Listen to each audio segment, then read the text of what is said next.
മരണമെന്നത് അനിവാര്യമായ ഒരു സത്യമാണ്.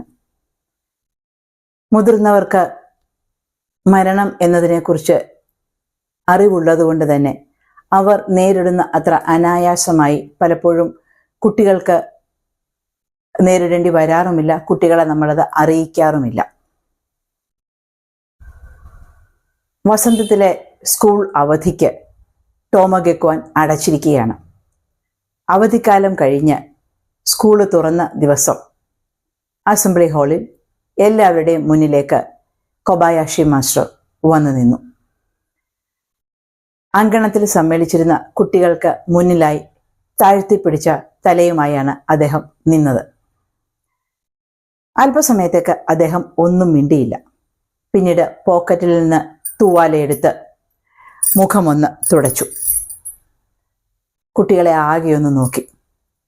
അദ്ദേഹത്തിൻ്റെ കണ്ണുകളിൽ കരച്ചിൽ തളം കെട്ടി നിന്നിരുന്നു. യാസ്വാക്കി ചാൻ മരിച്ചു. വിറയ്ക്കുന്ന തൊണ്ടയോടെ അദ്ദേഹം പറഞ്ഞു നിർത്തി.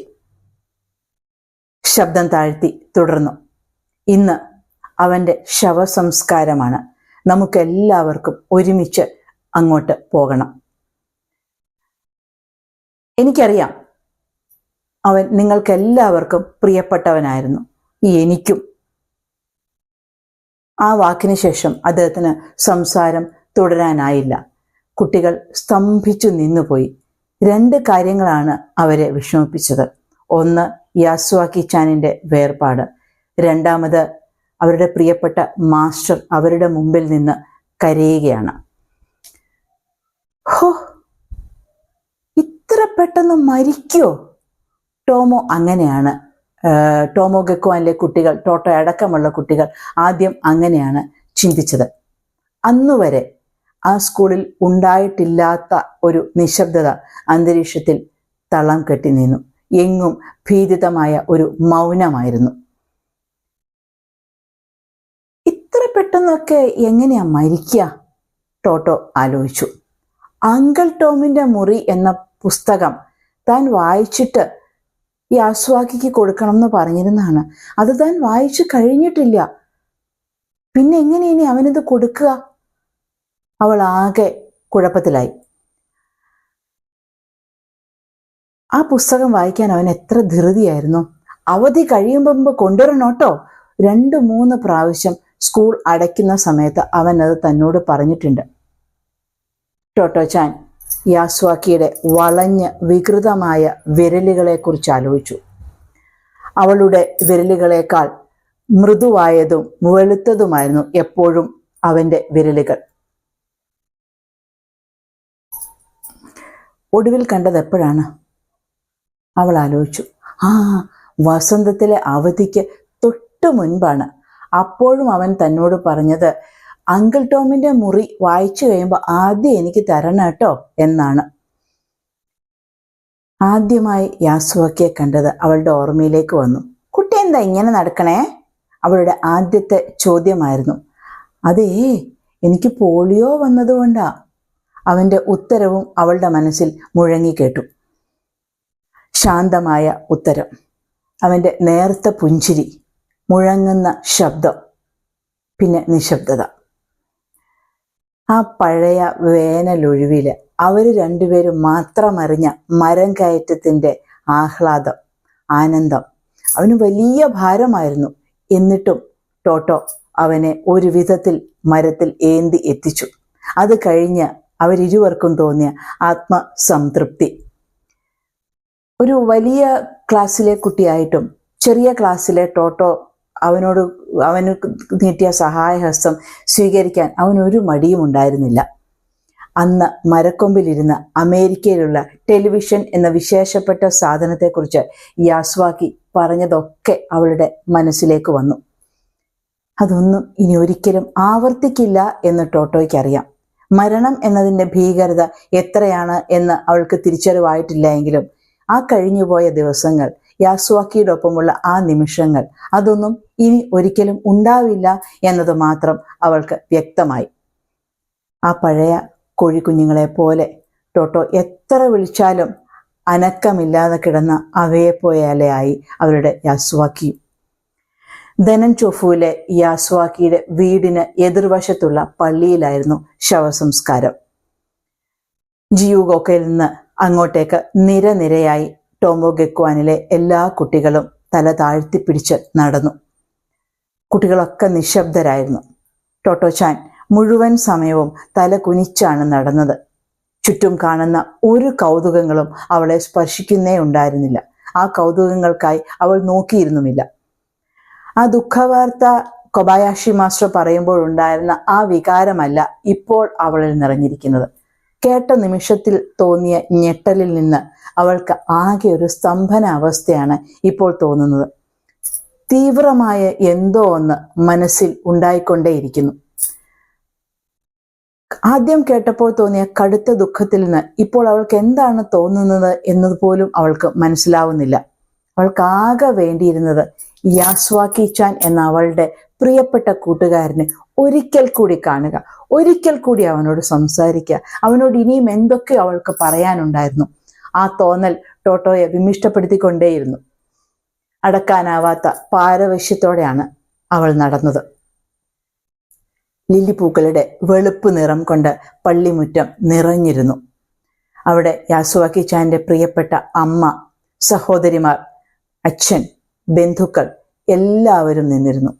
എല്ലാവരും കറുത്ത വസ്ത്രത്തിലായിരുന്നു. തളം കെട്ടി നിന്ന മൗനം ടോമോഗെക്വാനിലെ കുട്ടികളെ കണ്ടപ്പോൾ അണ പൊട്ടി ഒഴുകി. എല്ലാവരും വലിയ വിഷമത്തിൽ കുഞ്ഞുങ്ങളെ കെട്ടിപ്പിടിച്ചു. ആദ്യമായിട്ടാണ് ടോട്ടോ ഒരു ശവസംസ്കാര ചടങ്ങിൽ പങ്കെടുക്കുന്നത്. ഒരുപാട് ദുഃഖപൂരിതമാണ് ആ മുഹൂർത്തം എന്ന് അവൾ ഉൾപ്പെടുന്ന എല്ലാ കുട്ടികളും തിരിച്ചറിഞ്ഞു. ആരും ഒന്നും സംസാരിച്ചില്ല. ഓർഗനിൽ നിന്ന് ഒഴുകി വരുന്ന ഒരു വിഷാദ രാഗത്തിന്റെ ഈരടി മാത്രം അവിടെ ആകെ പരന്ന് ഒഴുകി നടന്നു. ഉയരെ സൂര്യൻ തിളങ്ങിക്കൊണ്ടിരുന്നു. പള്ളി പകൽ വെളിച്ചത്തിൽ കുളിച്ചു നിൽക്കുകയായിരുന്നു. പക്ഷെ അതിനുള്ളിൽ ഒരിടത്തും ആഹ്ലാദത്തിന്റെ ഒരു നേരിയ സ്പർശം പോലുമില്ല. ബാൻഡുവാദ്യം ഏന്തി നിന്നിരുന്ന ആളുകളുടെ ഇടയിൽ നിന്ന് ഒരു മനുഷ്യന് വന്ന് എല്ലാ കുട്ടികളുടെയും കയ്യിൽ ഒരു വെളുത്ത പനിനീർപ്പൂവ് നൽകി. പൂക്കൾ യാസ്വാക്കി ചാന്റെ ശവമഞ്ചത്തിൽ അർപ്പിക്കണം. യാസ്വാക്കിക്ക് പൂക്കൾ വലിയ ഇഷ്ടമാണ് എന്ന് ആ മനുഷ്യൻ കുട്ടികളോട് മന്ത്രിച്ചു. പൂക്കളെ കൊണ്ട് നിറച്ച പെട്ടിയിൽ, അതും വെളുത്ത പൂക്കളെ കൊണ്ട് നിറച്ച പെട്ടിയിൽ യാസ്വാക്കി കണ്ണടച്ച് മലർന്ന് നീണ്ടു നിവർന്ന് കിടന്നിരുന്നു. മരിച്ചു കഴിഞ്ഞിരുന്നുവെങ്കിലും അവന്റെ കണ്ണുകളിൽ കാരുണ്യവും കൗശലവും ആ ഒരു പഴയ ചിരിയും ഒരു വികൃതിതരവും ഒക്കെ തങ്ങി നിൽക്കുന്നതായി ടോട്ടോയ്ക്ക് തോന്നി. അവൾ മുട്ടുകുത്തിയിരുന്ന് പൂവ് ചിരപരിചിതമായ ആ വിരലുകളിൽ പതുക്കെ തടവിക്കൊണ്ട് അവന്റെ കയ്യിൽ അവൾ പതുക്കെ പൂവ് വെച്ചു. അവന്റെ വിരലുകൾ അവളുടെ വിരലുകളിൽ കോർത്ത് ഒരു നിമിഷം അവളത് നോക്കി നിന്നു. ഉറങ്ങുകയാണല്ലേ? എനിക്കറിയാം. പൂവ് മെല്ലെ കയ്യിലേക്ക് ഒതുക്കി വെച്ച് ആ വിരലുകൾ അടച്ചുകൊണ്ട് ടോട്ടോ പറഞ്ഞു.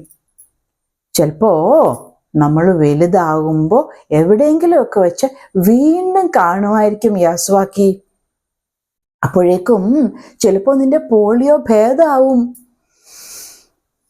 ടോട്ടോച്ചാൻ യാസ്വാക്കിയെ ഒന്നുകൂടെ നോക്കിയിട്ട് എഴുന്നേറ്റു. കൂട്ടുകാരന്റെ മുഖത്തേക്ക് ഒരിക്കൽ കൂടി സൂക്ഷിച്ചു നോക്കി. ഹായ്, അങ്കിൾ ടോമിന്റെ മുറി. അത് എനിക്ക് തരാൻ പറ്റിയില്ല. ഞാൻ വായിച്ചു കഴിഞ്ഞിട്ടില്ല. ഞാനത് സൂക്ഷിച്ചു വെക്കാം. എപ്പോഴെങ്കിലും ഇനി കാണുമ്പോൾ നിനക്ക് തരാം. നടന്നകലാൻ തുടങ്ങുമ്പോൾ പിന്നിൽ അവന്റെ ശബ്ദം കേൾക്കുന്നത് പോലെ ടോട്ടോയ്ക്ക് തോന്നി. ടോട്ടോച്ചാൻ, നിനക്ക് ഓർമ്മയില്ലേ? അതെ, ഉറപ്പായും അവൾ ആ ശബ്ദം കേട്ടതാണ്. ടോട്ടോ തിരിഞ്ഞ് മറുപടി പറഞ്ഞു. പിന്നെ നമ്മൾ എന്നിച്ച് എന്തെല്ലാം വികൃതി കാട്ടിയിരിക്കുന്നു അല്ലേ? എന്ത് രസമായിരുന്നു. അപ്പോൾ യാസുവാക്കി തിരികെ മറുപടി പറഞ്ഞു. ആ ടോട്ടോ, എന്ത് രസമായിരുന്നു നമ്മളുടെ ചിരികളും കളികളും വികൃതിയും. ടോട്ടോ ഒരു നിമിഷം തിരിഞ്ഞു നിന്ന് നിശബ്ദമായി പറഞ്ഞു. ഞാൻ നിന്നെ ഒരിക്കലും മറക്കില്ല കേട്ടോ. തീവണ്ടി പള്ളിക്കൂടത്തിലെ 1-ാം തരക്കാരുടെ മുറിയിൽ വെച്ച് യാസുവാക്കിച്ചാനെ ആദ്യമായി കണ്ട ആ പ്രഭാതത്തിൽ എന്നതുപോലെ വസന്തരാശിയിലെ സൂര്യൻ സൗമനസ്യത്തോടെ തിളങ്ങി. ഒറ്റ വ്യത്യാസമേ ഉണ്ടായിരുന്നുള്ളൂ. ഇപ്പോ ടോട്ടോ കരയുകയായിരുന്നു. യാസുവാക്കിച്ചാന്റെ മരണം ടോട്ടയെ പോലെ തന്നെ ഈ വായനയിൽ എന്നോടൊപ്പം ഉണ്ടായിരുന്ന എല്ലാവരെയും സ്പർശിക്കും. ശാരീരികമായ വൈകല്യങ്ങളെ നേരിട്ട് ജീവിതത്തെ ധൈര്യത്തോടെ അഭിമുഖീകരിക്കുന്ന ധാരാളം കുട്ടികളെ നമ്മൾ ചുറ്റും കാണാറുണ്ട്, അല്ലേ? ടോട്ടോയ്ക്ക് നീട്ടാൻ കഴിഞ്ഞതുപോലെ സ്നേഹത്തിൻ്റെ ഒരു സ്പർശം, അവർക്ക് വേണ്ടതെന്താണ് എന്ന് തിരിച്ചറിഞ്ഞ് അത് കൊടുക്കാനുള്ള ഒരു മനസ്സ് നമുക്കും ഉണ്ടാവട്ടെ. എത്ര തവണ വായിച്ചതാണെങ്കിലും ഈ ഭാഗം വരുമ്പോൾ അറിയാതെ എനിക്ക് തൊണ്ടയിടറും, കണ്ണുകൾ നിറയും. നാളെ വീണ്ടും കേൾക്കാം.